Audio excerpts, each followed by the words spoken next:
안녕하십니까, 레핀입니다. 9월 25일 두산 애너빌리티 보도록 하겠습니다. 증시 먼저 보겠습니다. 코스피 0.49% 하락했고요. 코스닥은 2.12% 하락했습니다. 오늘도 양증시 크게 하락을 했고요. 코스피는 2,500선을 이탈하면서 진행이 되었습니다. 외국인 투자자가 1,300억 정도 매도를 하였고요. 기관 투자자는 699억을 매수를 했지만 외국인 투자자에 대한 매도세로 전체적으로 좀 하락을 하는 모습이었습니다.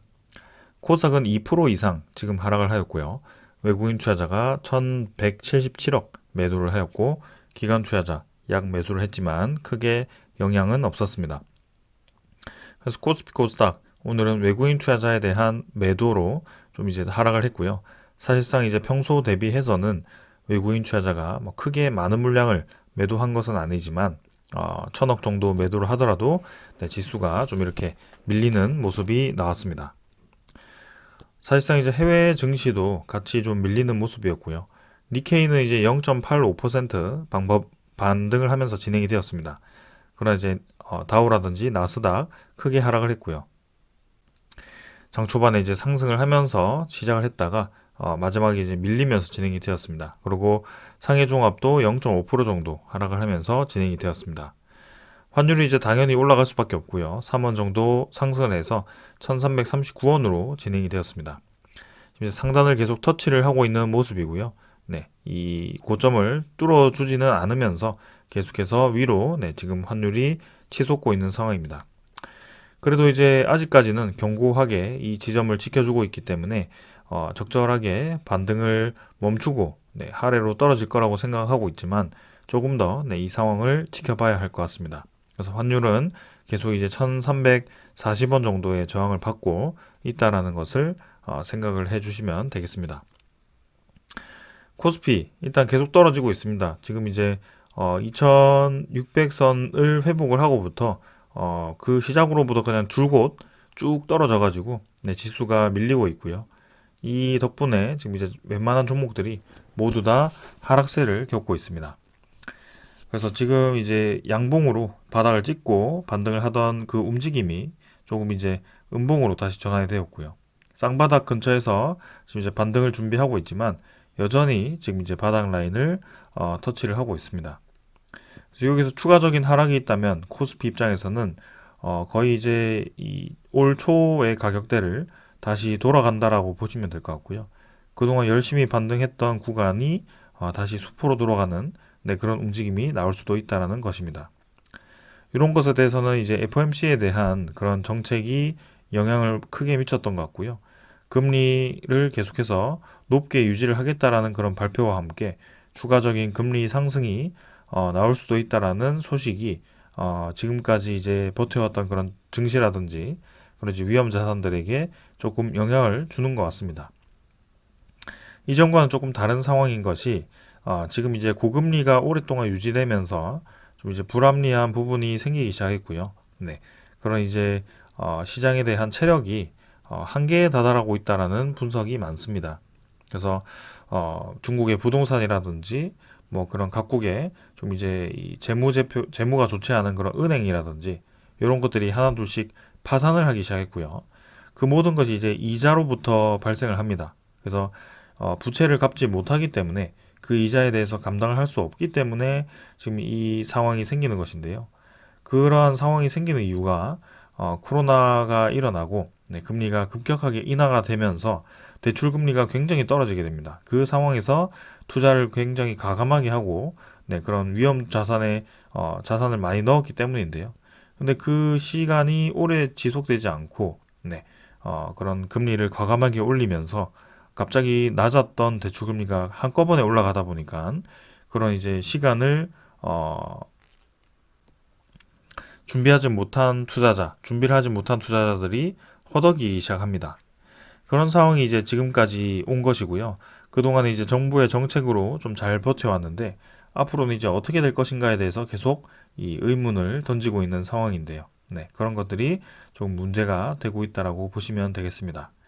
실제로 지금 이제 시장이 버티지 못한다라고 보기보다는 시장에 대한 그런 우려감이 좀 증시에 대한 하락으로 나타나고 있다라고 보시면 되겠습니다. 자, 월봉은 이제 9월달 추석 전에 좀 좋게 진행이 되었으면 했지만 이렇게 이제 하락을 하고 있고요. 확실히 이제 연휴가 길다 보니까 거기에 대해서도 네, 증시가 좀 빠지고 있는 상황입니다. 외국인 투자자는 1,320억으로 지금 매도를 했고요. 지금 거의 이제 6일 연속으로 매도를 하고 있습니다. 사실상 잠깐 매수한 것을 제외하면은 9월 6일부터 꾸준히 지금 이탈을 하고 있는 상황이고요. 외국인 투자자를 제외하고 지금 기관 투자자도 사실 뭐 크게 매수 없이 진행 중입니다. 9월 18일부터는 꾸준히 네, 이탈을 하고 있기 때문에 일단 양 투자자 모두 빠져나간다라고 보시면 될 것 같고요. 지금 코스닥이 더 크게 하락을 하고 있죠. 확실히 이제 이 이평선 수렴 구간에서 점점 이제 저점을 낮춰가는 움직임은 좋지 않은 상황이었습니다. 그래서 바닥 라인을 지금 이제 깨고 추가적인 하락이 나온 상황이고요. 확실히 이제 올라갔던 것이 힘이 받았던 만큼 내려가는 것도 빠르게 떨어지는 상황입니다. 코스닥은 지금 아직까지 바닥이 어딘지 알 수가 없는 상황이고요. 여기서 추가적으로 더 떨어질 수도 있는 상황입니다. 그래서 정말 이제 뭐 그냥 기술적으로 단순히 생각했을 때는 820포인트까지 지지를 하고 올라가는 것이 좋겠지만 사실 여기서 지지를 할지 N자로 다시 떨어질지는 알 수가 없는 상황입니다. 그래서 그런 것들을 계속 주의를 드렸던 거고요. 일단은 이 지수 그대로 그냥 흐름 그대로 좀 받아들인 것이 좋겠습니다. 그래서 그동안 빠르게 올라왔던 만큼 빠르게 내려가고 있다고 보시면 될 것 같고 그만큼 시장 상황이 변동성이 크다라고 이해를 하시면 되겠습니다. 외국인 투자자는 지금 8일 연속, 7일 연속인가요? 네, 8일 연속 매도를 하고 있는 상황이고요. 9월 초부터 꾸준히 지금 이탈을 하고 있습니다. 그리고 기관 투자자 잠깐 이제 매수가 들어왔지만 역시나 네, 외국인 투자자와 함께 빠져나가는 분위기가 나타나고 있고요. 이 분위기가 언제까지 이어질지는 조금 더 봐야 하는 상황입니다. 자, 그래서 양 증시 모두 좋지 않은 분위기 속에서 네, 일단 진행 중이다라고 보시면 되겠고요. 추석 전주이기 때문에 우리나라 증시가 조금 더 약세를 띠기도 하고 전 세계적으로 지금 증시 분위기가 썩 좋지 않습니다. 미국 증시 그렇게 떨어졌는데도 오늘도 지금 이제 하락으로 진행 중이고요. 0.3%. 그리고 유럽 증시도 마찬가지입니다. 1% 가까이 지금 같이 하락을 하고 있습니다. 그래서 최근에는 이제 상승세를 보기 어려울 정도로 지속적으로 지금 증시가 떨어지고 있는 상황이고요. 국제유가는 뭐 90달러 아래로 떨어졌긴 했지만 89.89달러, 뭐 거의 90달러 유사하게 진행 중입니다. 천연가스가 지금 갑자기 급등을 했는데요. 2.86% 86달러까지 상승을 했습니다. 천연가스 같은 경우는 최근에 뭐 계속 2.7달러, 뭐 2.8달러 수준의 벽을 받고 좀 떨어지는 분위기였는데요. 차츰차츰 갑자기 올라가기 시작하더니 2.87달러까지 지금 가격대를 형성한 상황입니다. 그래서 2.9달러를 돌파를 하면서 3달러 이상으로 치고 나갈지가 중요해 보이는데요. 원자재 가격이 확실히 좀 강세를 띠고 있다는 것이 보여집니다. 여기에 대해서 계속해서 FOMC가 좀 경계를 하고 있기 때문에 이 원자재 가격도 지속적으로 체크를 해보겠습니다. 자, 그리고 어제 멤버십 영상에서 주로 다루었던 내용인데요. 미국 10년물 국채금리 가격이 조금 더 올라갔습니다. 4.514%. 계속해서 올라가는 분위기가 이어지고 있고요. 이 부분에 대해서는 굉장히 사실상 좋지 않은 형태입니다. 미국의 국채 가격이 급격하게 떨어지고 있다는 것이고 그렇다는 것은 어떻게 보면 미국의 경기 침체를 나타내는 신호일 수도 있습니다. 그리고 국채 금리가 이렇게 높아진다는 것은 미국의 국채 가격이 그만큼 떨어졌다는 뜻이기도 하고 미국의 국채에 대한 저가 매수 기회가 될 수도 있다는 뜻이기도 합니다. 그래서 이 국채 금리가 올라간다라고 해서 우리의 위험 자산인 주식 시장에는 전혀 좋을 상황은 없다라는 것을 말씀드리고요.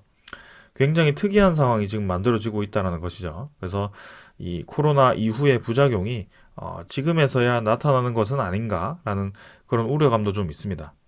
그러나 지금 이 시장 상황에 대해서 우려를 해서 우리가 급격하게 동요를 하고 투자 방향을 바꾸기보다는 좀 이 상황에 대해서 냉정하게 판단을 하고 이 부분에 대해서는 천천히 좀 접근을 할 필요가 있겠다라고 말씀을 좀 드리겠습니다. 그래서 일단은 시장 상황, 추석 전주까지는 계속 지켜볼 거고요. 이제 추석 끝나고 나면 10월 달이기 때문에 10월 달에 어떤 움직임을 보이는지 그런 것들 한번 살펴보도록 하겠습니다. 자, 오늘 여기까지 하고 마무리하고요. 네, 종목으로 넘어가도록 하겠습니다. 두산 에너빌리티 보겠습니다. 120원 하락해서 0.72% 하락했고요. 16,550원으로 마무리되었습니다. 자, 오늘도 하락으로 시작되어서 장 끝까지 이제 하락으로 진행이 되었고요. 사실상 이제 코스피, 코스닥 모두 이제 크게 하락을 하면서 증시 전체적인 분위기를 따라서 이렇게 움직였다라고 봐도 무방한 상황입니다. 그래서 두산 에너빌리티가 최근에 이제 약세를 띠고 있지만 코스피에 대한 움직임을 본다면 굉장히 합리적으로 움직인다라고 볼 수가 있을 것 같고요. 전반적인 종목들이 모두 하락을 하고 있기 때문에 지금에서야 뭐 크게 우리가 여기에 대해서 주가에 대해서 염두할 필요가 없다라고 생각을 합니다. 오히려 이제 증시 방향이 어떻게 될지에 대해서 조금 더 공부를 해보는 것이 좋을 것 같고요. 두산 에너빌리티는 그런 증시에 대한 상황이 안정화가 된다면 결국엔 다시 돌아올 수 있다는 것을 말씀을 드리고 싶습니다. 일단 기술적인 부분 계속 설명을 드리면 시간의 거래는 평소처럼 별로 없었습니다. 네, 그래서 큰 움직임 없었고요. 16,520원으로 30원 정도 하락해서 마무리되었지만 뭐 크게 문제 없었습니다. 일별 거래량은 287만 주로 전날 대비 감소를 했고요. 120원 하락해서 0.7%, 그래서 1% 미만으로 하락을 했습니다. 사실상 이제 코스피 코스닥이 하락한 것에 대비해서는 지금 이제 두산 에너빌리티는 어떻게 보면 선방을 잘 하고 있다라고 보여지고요. 1700만 주 거래량을 터지고부터 점진적으로 거래량을 줄이는 이전의 그 패턴과 굉장히 유사하게 지금 패턴이 흘러가고 있다는 것을 볼 수가 있습니다. 전체적인 증시에 대한 흐름 때문에 이제 떨어진다라고도 볼 수 있겠지만 굉장히 동일한 패턴으로 또 두산 에너빌리티가 같은 가격대를 횡보를 하고 있다라고 볼 수도 있는 상황입니다. 그래서 어제도 말씀드렸듯이 내려봤자 1%, 0% 수준에서 하락을 한다라고 말씀을 드렸고요. 그런 상황이 오늘도 이어진 상황입니다. 그래서 많이 내려봤자 16,000원 수준에서 반등을 할 가능성이 커 보이고요. 이번 하락세가 계속 이어진다면 내일도 그렇고 내일 모레도 그렇고 크게 하락하지 않는 선에서 거래량을 죽인 선에서 추가적인 하락을 할 가능성이 있어 보입니다. 그러나 그 가격대는 16,000원대가 될 가능성이 커 보이고요. 큰 움직임은 없을 것으로 생각을 합니다. 이제 10월 달이 들어서 10월 달에 대한 그런 이슈에 대해서 어떻게 이 주가가 반영을 하고 외국인 투자자라든지 기관 투자자가 어떤 움직임을 보이는지에 따라서 주가가 움직일 가능성이 있어 보입니다. 일단 일별 차트로 보았을 때는 241선 근처를 계속 지지를 하고 있는 모습인데요. 여기서 뭐 241선 지지한다라고 해서 크게 우리에게 전환점이 되느냐? 그것도 아닙니다. 241선을 깨도 상관없고요. 241선 지지해도 상관없습니다. 지금 결국에는 우리가 갇혀있는 이 구간을 어떻게 돌파하느냐가 문제가 되는 것이고 그 구간을 돌파하기 위해서 굉장히 오랫동안 시간을 사용을 하고 있는 상황입니다. 근데 그 시간을 사용하는 동안 우리의 이 지분을 늘려가는 투자자들도 있겠지만 큰 움직임 없이 계속 기다리는 분들도 있을 겁니다. 근데 이제 주가는 계속 그대로 있기 때문에 불만이 굉장히 많으실 걸로 보여지는데요. 제가 매일 말씀드리는 것은 주가는 계속 횡보를 하지만 우리를 제외하고더라도 결국엔 누군가는 계속 매수를 이어가고 있다는 것이 중요하다라고 말씀을 드리고 있습니다. 그래서 정말 이제 종목이 좋지 않아서 그런 기업이 좋지 않아서 떨어진다라고 했을 때는 이런 이제 저점을 올리는 작업이 들어가지 않는다라고 말씀을 드렸고요. 저점이 계속 내려가는 종목들이 많을 겁니다. 그래서 그런 종목들을 좀 보시고 두산 에너빌리티가 지금 어떤 상황에 처해 있는지 그런 것들을 좀 보시면 될 것 같고요. 꼭 이제 이런 얘기를 하면 이전부터 뭐 떨어진다라고 얘기를 하시는 분들도 계시겠지만 이전이라고 한다면 2021년, 2022년 초반이 되겠지만 2021년, 2022년 초반에 코스피에 대한 움직임을 본다면 그런 말을 할 수가 없습니다. 정확하게 2021년 7월부터 해서 코스피가 쭉 떨어져 가지고 이렇게 이제 거의 3분의 1 토막이 3분의 2 토막이 났죠. 그래서 3,300을 갔던 코스피가 2,100포인트까지 떨어지는데 거의 1년 걸렸습니다. 그러니까 1년 내내 그냥 지수가 하락을 했다라고 볼 수가 있습니다. 그런데도 이 1년에 대해서 계속 의미를 둔다면 저는 할 말이 없습니다. 그러나 우리가 진정으로 이제 바라봐야 되는 것은 증시가 저점을 찍고 반등하기 시작한 지점부터 봐야 된다라고 생각을 하고 있고요. 그런 지점이 얼마 되지 않았다. 두산 에너빌리티 입장에서도 1년 가까이다라고 본다면 서서히 이제 저점을 높이는 그런 작업이 시작된 그 지점이다라고 볼 수가 있습니다. 네. 그런 지점에서 지금 이제 주가가 계속 오르락 내리락 하면서 박스권을 형성을 하고 있는데요. 분명히 여기서 매도하고 여기서 매수하면 되지 않느냐라고 결론적으로는 판단할 수 있겠지만 결국에는 이렇게 올라갔을 때는 그런 매매법이 통하지 않는다는 것입니다. 그래서 이렇게 올라갔을 때 팔고 내려갔을 때 산다라는 것이 여러분들이 뭐 지금 와서 봐서 그렇겠지만 사실 요때 보면은 올라가서 팔고 내려가서 사면 되겠다라고 판단하기가 쉽지 않습니다. 그래서 그런 시간이 이렇게 흘러와서 똑같은 패턴으로 보여서 우리가 이렇게 판단하는 것이지 결국엔 차트는 지나온 과거를 그냥 그림으로 그린 과정일 뿐입니다. 그래서 그게 절대적으로 맞다라고 보기도 어렵고요. 네, 절대적으로 맞지도 않습니다. 그래서 차트를 가지고 매매를 하는 것은 굉장히 리스크도 크고 정확하게 매매하기가 사실 쉽지는 않다라고 말씀을 드리는 것 중에 하나입니다. 자, 그렇다고 한다면 차트의 일별 차트보다도 이런 월봉 차트를 좀 보면서 장기적으로 이제 어떻게 임해야 되는지에 대해서 우리가 바라봐야 되는 시점이고 그런 기업이 이 장기적인 추세에 맞게 움직이는지가 중요할 것 같다라고 계속 말씀을 드리고 있죠.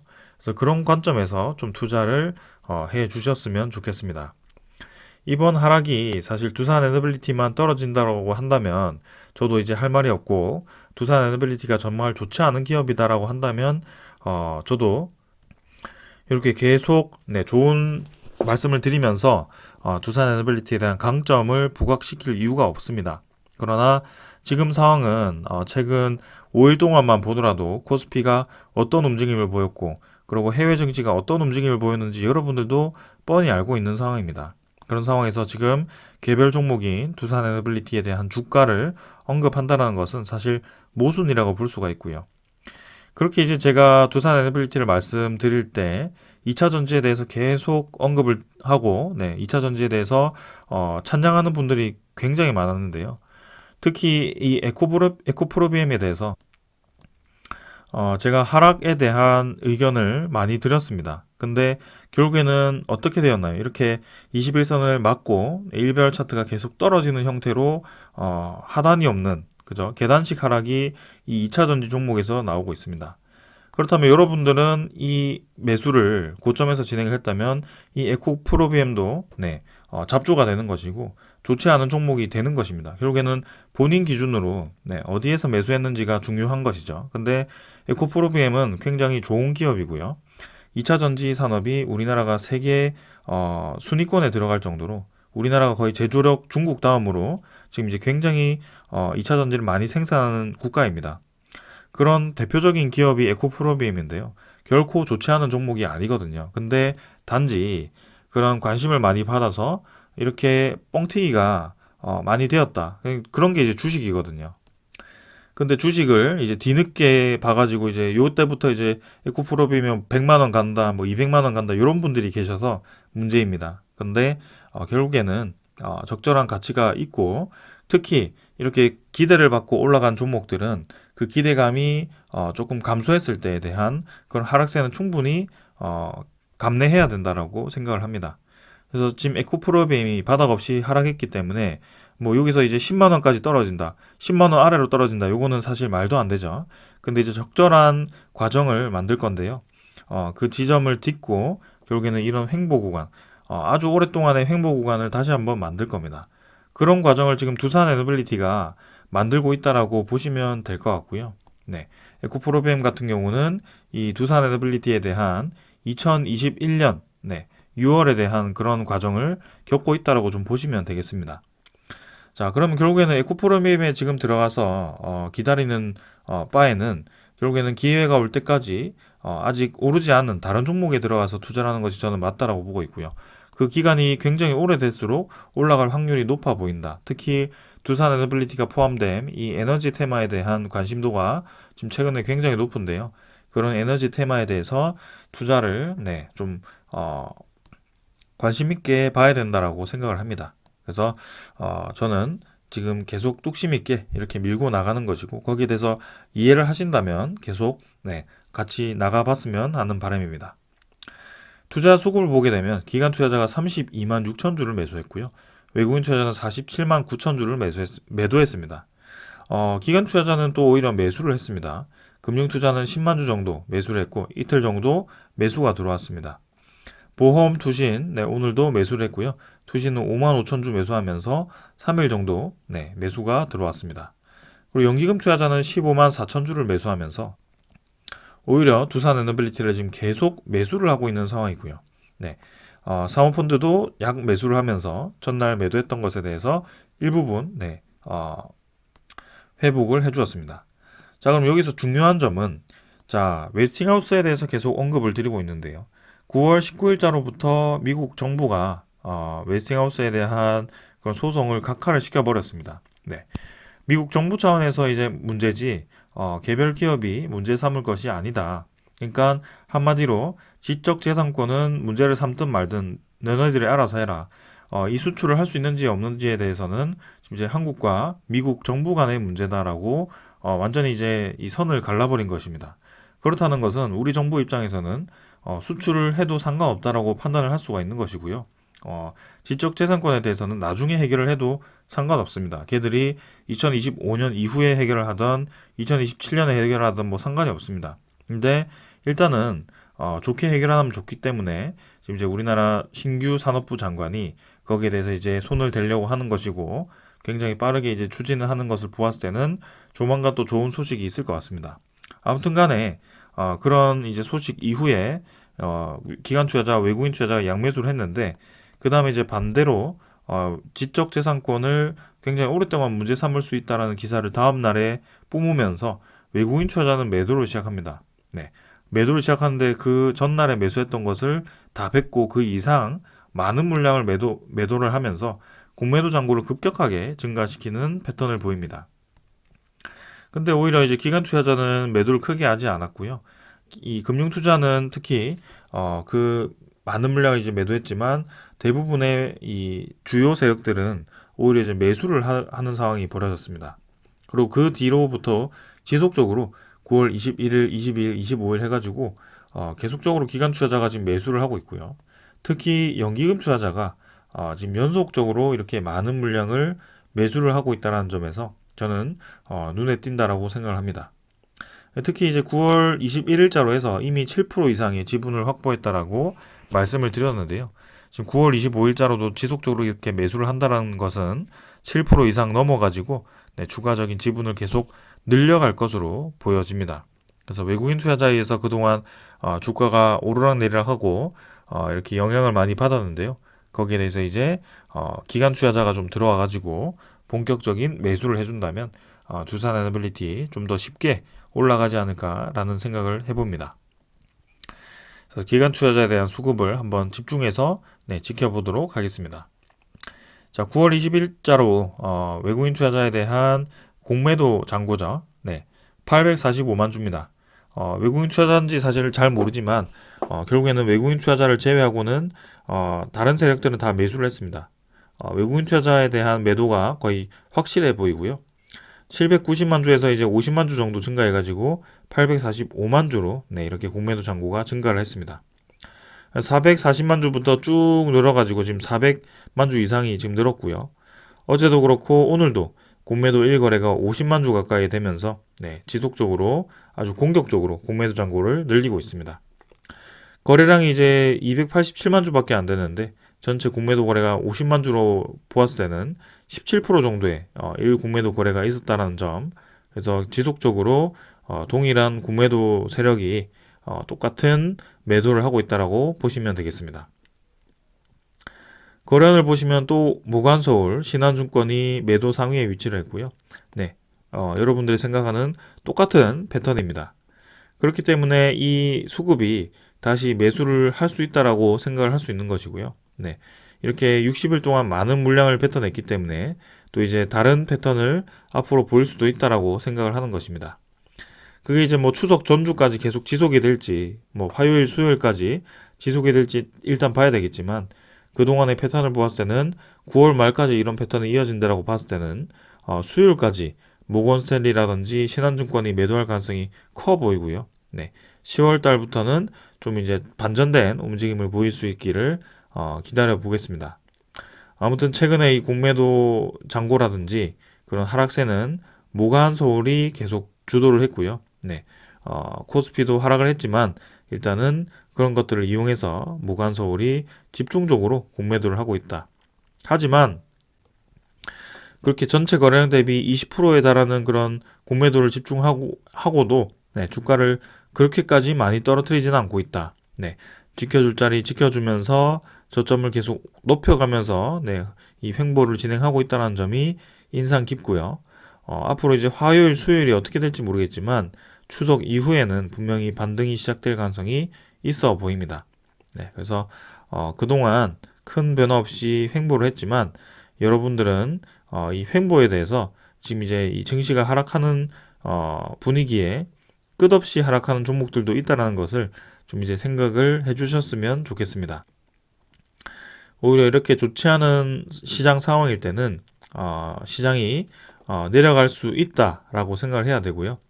특히 하나솔루션, 태양광 관련 종목들은 29,750원, 3만원까지 깨지면서 끝없는 하락을 겪고 있습니다. 네, 이렇게 계산식으로요. 그리고 2차 전지도 아까 말씀드렸다시피 고점을 찍고부터 지금 이제 한 달, 두 달, 세 달 내내 떨어지고 있는 상황입니다. 얼마나 지옥 같겠습니까? 이런 잘못 매수를 하면. 그렇기 때문에 오히려 이렇게 계단식으로 계속 떨어지는 종목들은 어디에서 매수를 해야 되는지 정확한 지점도 나오지 않습니다. 근데 저렇게 이제 바닥을 딛고 바닥을 점점 높여가는 그런 패턴이 나온다면 네, 충분히 매수할 수 있는 기회가 될 수 있다라는 것이고요. 그런 횡보 구간이 끝나면 한번 상승 기간이 올 수 있다라고 말씀을 드리고 있는 겁니다. 네. 쿠프로비엠도 결국에는 이 대상승을 하기 전에는 좋지 않은 이 구간이 있었고요. 마찬가지입니다. 모든 종목들이 다 그랬기 때문에 충분히 좀 이해를 해주셨으면 좋겠습니다. 자, 그래서 기술적인 부분들은 네, 일단은 이 정도로 좀 말씀을 드리고, 자, 마지막으로 이제 대차 잔고. 오늘 체결이 48만 주 늘었고요. 최근에 계속 또 체결을 늘리고 있습니다. 공매도 잔고가 늘어나는 만큼 체결도 바짝바짝 늘리고 있고요. 2,400만 주까지 늘었습니다. 공매도 잔고가 어디까지 늘어나는지 일단 더 봐야 되고요. 그 다음에 종목 상세도 49만 주에서 일단 28만 주로 조금 줄긴 했습니다. 그러나 매도한 것은 네, 변함이 없고요. 외국인 보유율이 12.89%로 우리가 원하는 12.8%까지 결국에는 떨어뜨렸습니다. 그래서 내일 그리고 수요일까지 바짝 물량을 뱉으면서 12.8%, 12.7%까지 지분을 떨어뜨릴지 혹은 네, 내일쯤 해가지고 반등을 시킬지 네, 일단 지켜보겠습니다. 그러나 저의 생각은 네, 큰 반등 없이 내일 그리고 추석 전까지는 계속 네, 매도로 접근할 가능성이 있어 보입니다. 자, 10월 달부터는 좀 다른 움직임을 기대하면서 기술적인 부분은 이 정도로 좀 마무리를 하겠습니다. 자, 오늘은 소식이 사실 큰 소식은 없고요. 네, 먼저 전해드릴 소식은요. 두산이 이제 연내 원자로 모듈을 제작한다. 그럼 어떤 원자로 모듈이냐? SMR이죠. 특히 이제 뉴스케일 파워에 큰 지분을 투자를 했기 때문에 두산 에너빌리티가 이제 뉴스케일 파워의 첫 원자로 제작에 들어갈 계약을 앞두고 있습니다. 그래서 업계에 따르면 두산 에너빌리티는 올해 말에 SMR에 들어가는 원자로 제작에 돌입을 할 계획이다라고 합니다. 그게 이제 총 6천억 정도의 계약을 할 예정이고요.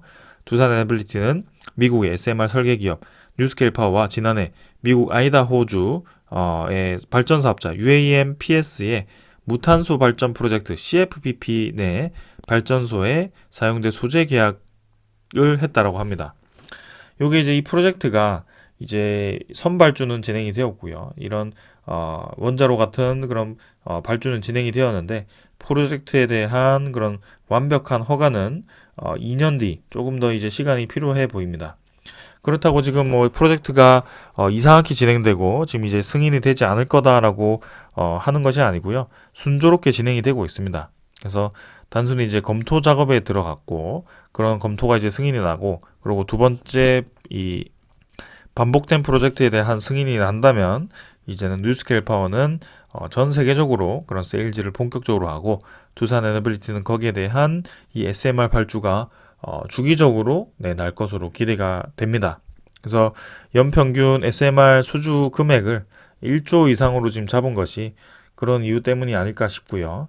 뉴스케일 파워 뿐만이 아니고 엑스에너지라는 그런 고온가스를 활용한 기업들도 있기 때문에 한번 주목을 해볼 필요가 있겠습니다.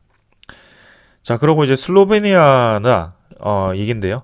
원전을 이제 1100메가와트에서 2400메가와트로 확장을 한다라고 합니다. 그래서 한수원과 프랑스가 EDF가 추가된다라는 얘긴데요. 크르시코 원전 2호기 건설을 추진 중인데 지금 이제 한수원과 프랑스 EDF가 참여해서 두 개의 원자로를 건설한다라는 얘기가 나왔습니다. 그래서 웨스팅하우스뿐만이 아니고 지금 한수원과 프랑스까지 이렇게 세 기업을 모두 참가를 시키려는 그런 의도가 보여지고요. 전 유럽이라든지 전 세계적으로 지금 이제 러시아와 중국 그리고 한국, 프랑스, 미국 이렇게 5개국이 대형 원전에 대한 이 사업을 진행 중입니다. 근데 그중에 이제 러시아와 중국을 최근에 이제 유럽 쪽에서 배제를 하다 보니까 미국, 프랑스, 한국이 있는데요.